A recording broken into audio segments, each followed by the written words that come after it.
안녕하세요. 주스입니다. 이번 영상은 IPO 종목인 바이오다인에 대해서 한번 이야기 드려보겠습니다. 바이오다인은 암 조기 진단을 하는 장비와 키트를 개발하는 기업이라고 보시면 되고요. 그 중에서 LBC라는 검사 기술 중에 블로윙이라는 신기술을 개발한 기업이라고 보시면 되겠습니다. 자, 공모 정보를 보시면은 현재 수요 예측 끝나고 결과 발표도 다 됐는 상태고요. 청약일은 내일하고 모레죠. 월요일, 화요일 날 진행이 됩니다. 환불일은 3월 11일 목요일 날 환불이 되고 상장일은 그 다음 주 17일이면 수요일입니까? 아무튼 3월 17일 날 상장이 될 예정입니다. 일반 청약자에게 25만 주 정도 배정이 되고요. 12만 5천 주가 개인 청약자들에게 배정이 될 예정입니다. 최근에 공모주를 참여하는 건수를 보면은 대략 적게는 5만 건, 뭐 많게는 거의 한 9만에서 한 10만 건 정도까지 참여를 하는 걸로 판단이 되는데 그렇게 되면은 현재 대신증권의 균등 배정은 1에서 많게는 3주 정도까지 배정을 받을 수 있지 않을까 그렇게 추측이 되고요. 하지만 여기서 한 가지 생각해 봐야 될 게 SK바이오사이언스와 청약 일정이 겹친다는 겁니다. SK바이오사이언스와 청약이 겹친다는 것은 아무리 좋은 종목을 갖다 대도 아주 큰 영향을 받을 수밖에 없다라고 판단이 되고요. 그래서 아무래도 SK바이오사이언스 6개 증권사의 균등 배정을 다 넣다 보면은 요 대신 그 바이오다인에는 균등 배정을 하지 않는 사람들도 분명히 발생할 거라고 생각을 하거든요. 그래서 어느 정도는 요 1에서 3주가 아니라 약 3에서 한 5주 정도까지도 생각을 해볼 수 있지 않을까 싶고 진짜 어쩌면 그것보다 더 참여를 못할 수도 있지 않을까 조금 그렇게까지도 생각을 하고 있습니다. 어, 현재 그 바이오다인 같은 경우에는 환매 청구권이 6개월 정도 부여가 되고요. 현재 구주 매출은 없는 상태입니다. 청약 한도는 일반 등급, 우대 등급 두 가지 등급이 있고요. 총 청약 가능한 금액은 1억 8,750에서 3억 7,500만 원까지 우대 등급 기준 청약이 가능한데 SK바이오사이언스 같은 경우에 만약에 6개 증권사를 풀로 청약한다고 하면은 제가 지금 정확하게 기억하는 건지는 모르겠는데 거의 한 100억까지도 자금이 있어야 되는 걸로 알고 있거든요. 그렇다 보니까 바이오다인에 만약에 풀로 청약하는 사람이 나타난다면 그분은 엄청난 재력가가 아닐까 그렇게 생각을 하고 있습니다. 그래서 실제로 경쟁률이 굉장히 낮아질 거라고 판단을 하고 있고 요거는 아직까지 고민하고 있는 개인적인 생각인데 약간은 역발상으로 바이오다인에 약간 금액을 넣어도 좋지 않을까라는 생각을 하고는 있거든요. 근데 과연 어떤 결과가 나올지는 솔직히 정답을 잘 모르겠습니다. 그냥 그런 부분에서도 그런 관점에서도 조금 생각하고 있다라고 얘기를 드리고 싶었고요. 자, 공모가 산정을 보시면은 굉장히 다양한 바이오 기업들이 보이죠. 시제, 바디텍메드, 바이오니아, PCL, 휴머시스, 아이센스, 파나진 이렇게 굉장히 많은 기업들을 기준으로 잡았고요. 이 기업들의 평균 PER은 22.76입니다. 이 PER을 적용하고 바이오다인은 현재 적자 기업이기 때문에 2023년도 추정 단기 순이익을 연할인율 25%를 2회 적용해서 2021년도 현가를 이제 추정한 다음에 이 기업의 가치를 매겼습니다. 그래서 꽤나 높은 할인율을 적용해서 공모가 밴드를 정했고요. 최종적으로 3만 원에 확정이 되었습니다. PR 방식으로 진행이 되었고요. 공모자금 사용 계획을 보시면은 뭐 시설자금, 운영자금, 기타 자금 이런 식으로 나눠져 있지만 뭐 그냥 핵심만 얘기하자면은 현재 바이오다인이 하고 있는 사업에 맞는 장비와 시약들 같은 것들을 양산하기 위한 생산 기지를 태국에 설립하기 위한 자금에 쓰이고 그리고 일부 자금은 그 이외에 신기술을 개발하는 연구개발비로 사용될 예정입니다. 그리고 자금을 사용하고 만약에 자금이 조금 여유가 생긴다면 일부는 채무를 상환하는 쪽에 사용할 예정이라고 합니다. 자, 바이오다인이 하고 있는 일을 한번 분석을 해보자면 암의 최고의 치료는 조기 진단이다 라는 이 기업적인 경영 마인드를 가지고 있고요. 그렇다 보니까 암을 어떻게 하면 빨리 발견할 수 있을까에 대한 고민을 하고 기술들을 개발해 왔습니다. 실제로 기대 수명까지 사람이 생존하면은 남자는 5명 중에 2명, 40%죠. 여자는 3명 중에 1명, 33% 정도 되겠죠. 한 명이 암이 발생된다고 합니다. 그래서 그 환자들을 조기에 진단을 하면은 그 어떤 치료제를 쓰는 것보다 완치율이 높다라고 얘기를 하고, 실제로 조기 진단을 했는 환자들 기준으로만 봤을 때는 암 진단 시기별로 해서 5년 이상 생존하는 생존 확률이 굉장히 높다고 합니다. 그리고 암이 발생하고 5년 동안 다시 발병하지 않으면 완치가 되었다라고 판정을 한다고 하더라고요. 쉽게 말해서 완치율이 굉장히 높다. 그렇게 보시면 될 것 같습니다. 자, 지금 이 부분이 이제 바이오다인이 하고 있는 검사 방식을 얘기하는 LBC 검사 방식입니다. 이거는 기존에 하던 방식이고요.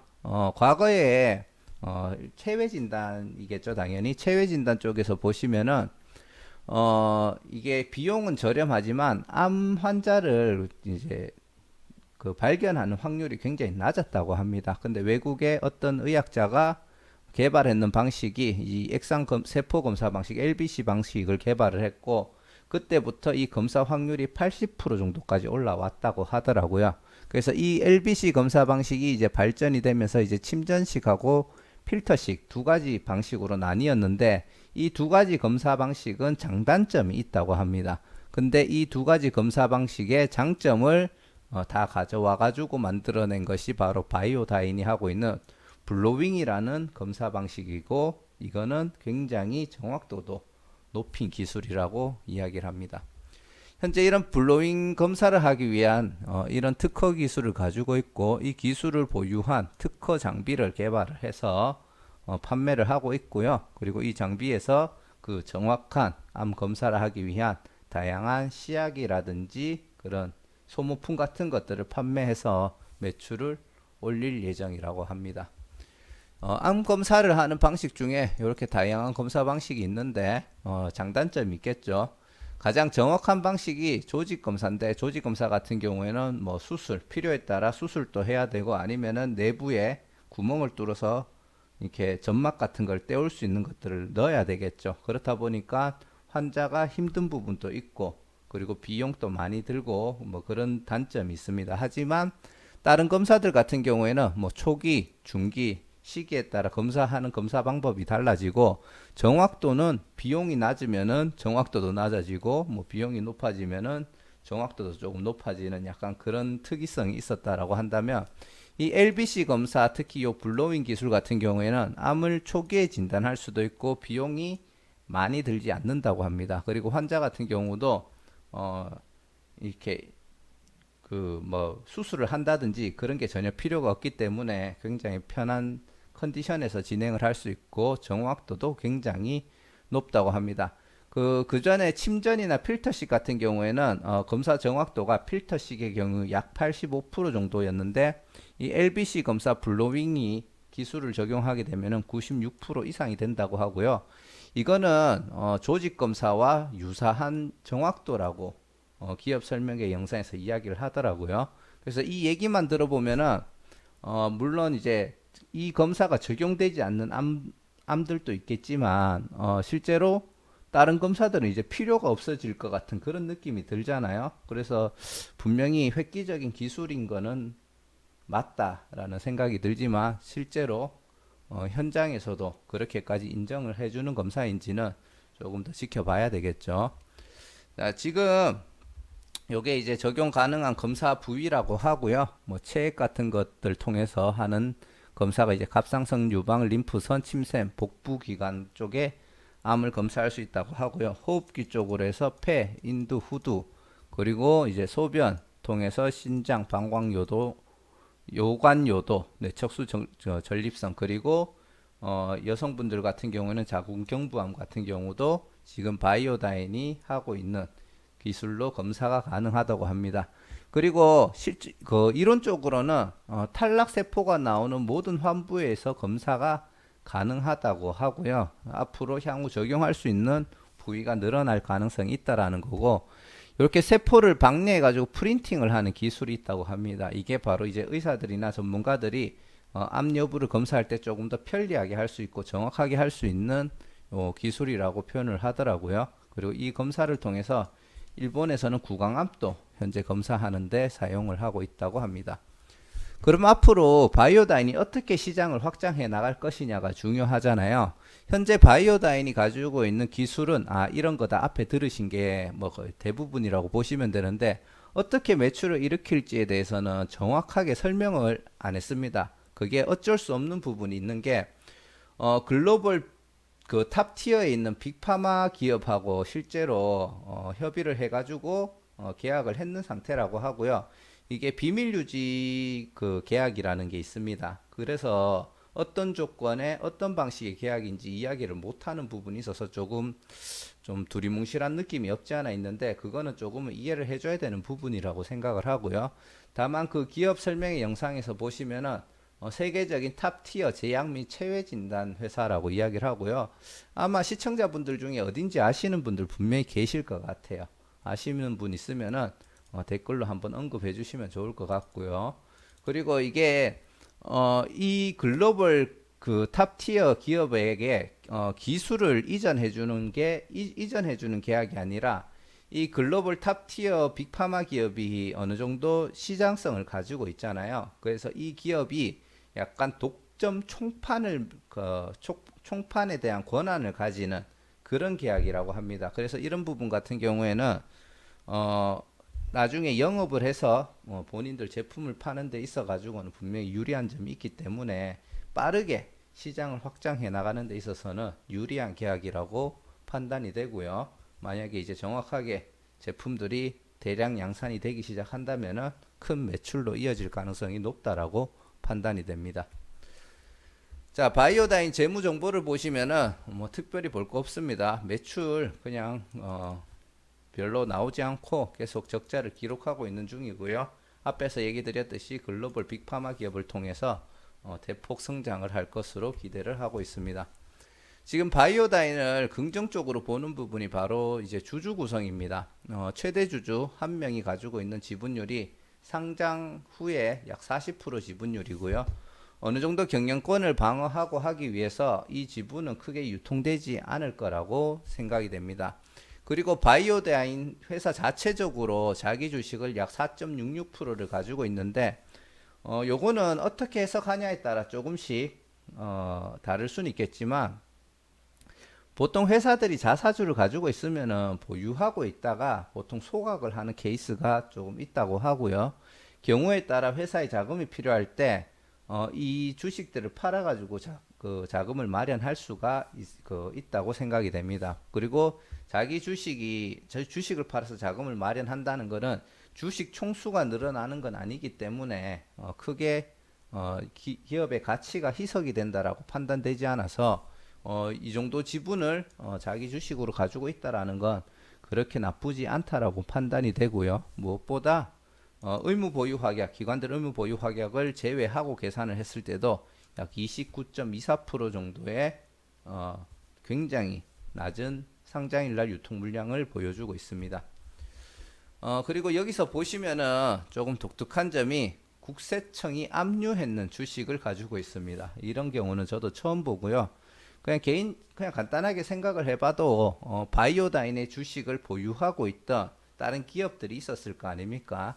그런 회사들이 파산이나 부도가 나면서 국세청에서 그 부도난 혹은 파산한 회사의 그 자본 같은 것들, 재산 같은 것들을 압류해 오잖아요. 그 압류했던 것들 중에 바이오다인의 주식이 포함이 되어 있었다라고 판단이 되고, 이거는 상장일 날 바로 유통되지는 않을 거라고 판단을 하고 있습니다. 그래서 조금은 긍정적인 요소라고 보고, 그리고 이제 또 하나 체크해야 될 게 상장 후 1개월 차 때 매도 물량을 한번 보셔야 될 것 같습니다. 1개월 차 때 16.71%가 있고요. 그 구성을 보시면은 SV 뭐 헬스케어 펀드, SV 헬스케어 펀드 2호 이렇게 되어 있잖아요. 아마 SK 인베스트먼트 쪽에서 뭔가 나온 그런 펀드가 아닐까라고 추측을 해보고 있는 중이고요. 그리고 개인 주주가 5명이 가지고 있는 지분율이 약 10% 정도가 됩니다.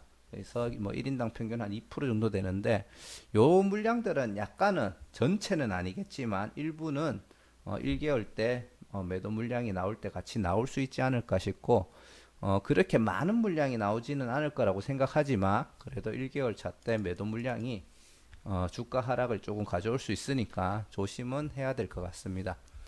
그리고 바이오다인 상장 후 추가 가능한 물량을 보시면은 주식 매수 선택권 전환 상환 우선주가 있고요. 행사 가격은 공모가 대비 약 40에서 46%에 해당하는 금액이고 전체 물량은 총 주식 수의 약 5.3%에 해당하는 물량입니다. 이때 신주 이수권 부사채라든지 주식 매수 선택권 같은 경우에는 행사 기간이 어느 정도 남아 있기 때문에 상장일 날 주가 흐름에 큰 영향은 못 줄 거라고 판단이 되고요. 전환 상환 우선주도 뭐 바로 전환이 되지는 않을 거라고 판단이 됩니다. 이거는 이제 장외 거래인데 현재 공모가가 3만 원인데 장외 가격에 산다는 사람이 3만 3천 원에 가격들이 많이 올라와 있습니다.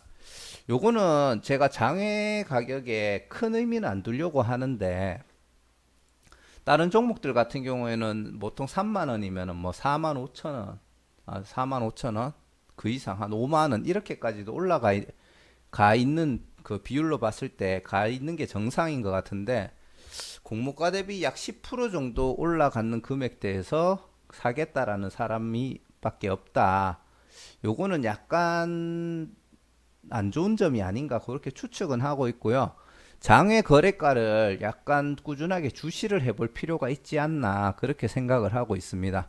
공모가 기준으로 시총은 1775억, 요 장외가 기준으로는 1953억 정도의 시총을 기록할 걸로 판단이 되고요. 상장일날 유통 가능한 물량이 현재 기준으로 180만 주 정도가 되고 전체 물량의 29%, 총 금액으로 봤을 때 약 541억으로 뭐 나름 괜찮은 상장일날 유통 물량 총 금액이라고 판단이 됩니다. 현재 마이너스 기업이고 그러면 제가 PDR이라고 표현을 해드리죠. PDR을 보면은 2023년도 추정 순이익을 200.38억 정도를 생각하고 있습니다. 여기서 연할인율 25%를 두 번 걸쳐 가지고 2021년도 현가를 계산을 했고요. 2021년도 바이오다인은 102억 정도의 단기 순이익을 기록하는 기업으로 책정을 하고 현재 공모가를 정했다라는 겁니다. 근데 이거는 추정 순이익의 현가잖아요. 그러면 올해 실적이 실제로 102억이 나오기는 힘들 거로 보고 있다고 생각을 하고요.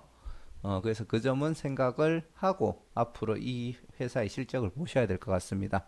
하지만 이 기준으로 봤을 때 현재 공모가는 PDR 그러니까 추정 PER이죠. PER이 17.30 그리고 장외가까지 간다고 해도 약 19.04로 유사 기업들 평균에 비하면은 꽤나 저렴한 상태라고 볼 수 있습니다. 하지만 제가 누누이 말씀드리지만 이런 경우는 기업이 주장하는 이 정도 성장을 과연 할 수 있을까? 나는 할 수 있다라고 믿으면은 요 기준으로 보시고 바이오다인을 2년간 지금 2021년도 초니까 3년간 보유하고 가신다고 생각하시면 될 것 같습니다.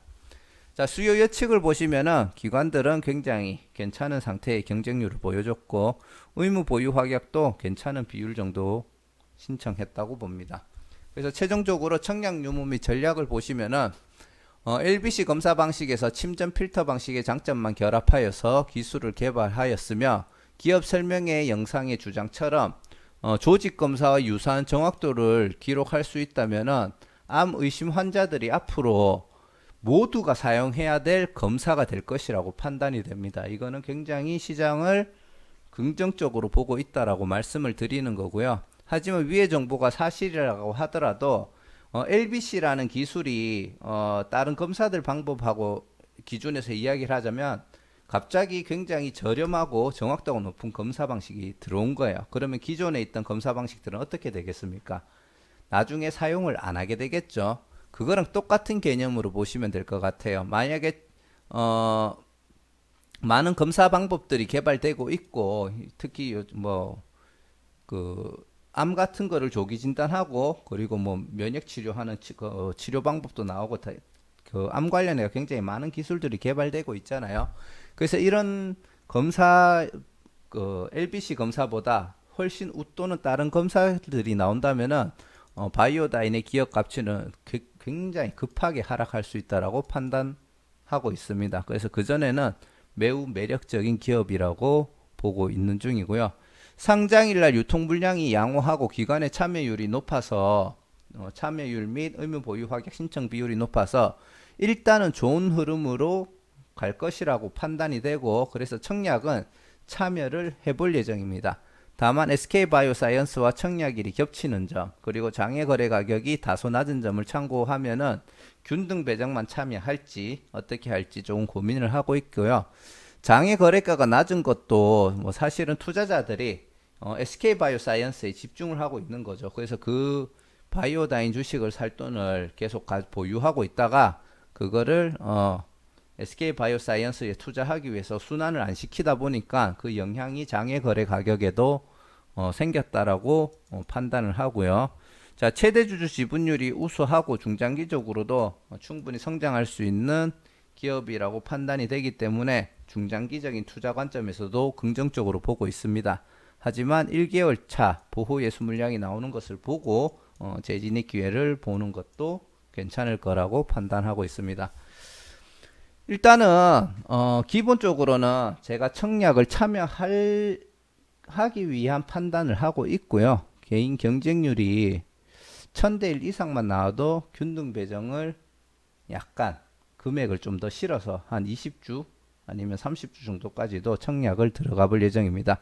의외로 균등 배정만 노려도 제가 생각하기에는 많은 주식수를 받을 수 있는 기회가 어쩌면 생길 수 있을 거라고 판단하고요. SK바이오사이언스에서 기대하는 것처럼 뭐 따상상 이렇게는 못 가겠지만 적은 비용 대비 많은 주식들을 가져와서 뭐 예를 들어 50%만 먹고 나온다고 하더라도 괜찮을 거라고 판단을 하고 SK바이오사이언스 같은 경우에는 한 주를 더 받기 위해서 굉장히 큰 시드가 투입이 돼야 될 거라고 생각을 하고 있습니다.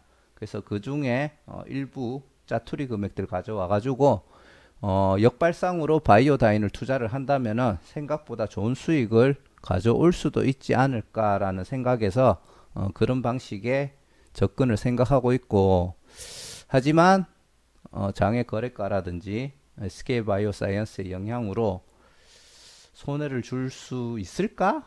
솔직히 일반적인 데이터 기준으로 봤을 때는 손해는 안 줄 거라고 거의 확신을 하고 있거든요. 근데 조금은 겁이 나는 그런 종목이 아닌가 싶습니다. 그래서 제 개인적인 생각들을 조금 느낌적으로 좀 전달해 드리고 싶어서 마지막에 조금 꿍시렁꿍시렁 대봤고요. 저는 이런 식으로 보고 있으니까 여러분들도 한번 참고하셔서 개인적인 매매 전략을 세우시면 좋을 것 같습니다. 자, 영상 시청해 주셔서 감사드리고요. 구독과 좋아요, 알람 설정 부탁드리겠습니다. 감사합니다.